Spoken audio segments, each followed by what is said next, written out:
Hi, it's Sade. Welcome to our Freebie Friday video. Today we're talking about bank accounts and imagine, for instance, waking up one day trying to do a transaction and finding out that your bank accounts have been frozen. Um, Most people go into panic mode. So the question today is, what do I do if I find out that my bank accounts have been frozen? There are a few things that you can do to be proactive and try to resolve the situation and release your bank accounts as quickly as possible. The first thing to do is to contact your bank right away. Contact your bank and find out as much information as you can on the garnishment, on the freeze on your account. Who's the creditor and how much are they claiming that you owe and things like that. Once you do the verbal conversation over the phone with the bank, or if you go in person, they would usually give you a printout of what's going on. A lot of banks would not want to email it or fax it, but they would print it for you if you go physically, or they'll put it in the mail. They're required to do that to notify you of what's going on. Okay. The second thing you want to do is to contact your employer right away to say, please don't do my direct deposit into my accounts anymore until I tell you to do so. So you would want to redirect your payments, your wages and compensation directly to your house or some other source. The third thing you want to do is to contact all vendors or billing companies that usually take money out of your bank accounts monthly and tell them to not do it for the next couple of months at least until you resolve this situation.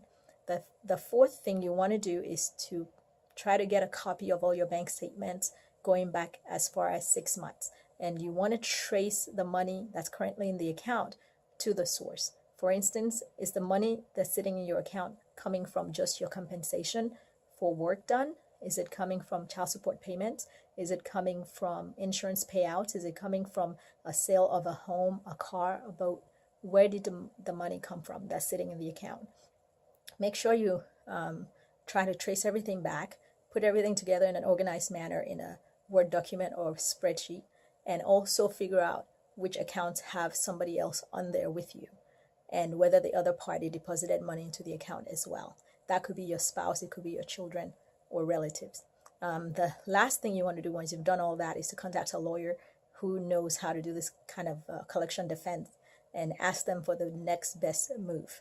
The lawyer would verify if the judgment is valid and the amount is correct, and then the lawyer would figure out whether you want to enter into a settlement agreement with the creditor so that this is done and over with and your accounts can be released. You can go on with your life. Usually the creditors are not as incentivized because now they have money potentially in their hands.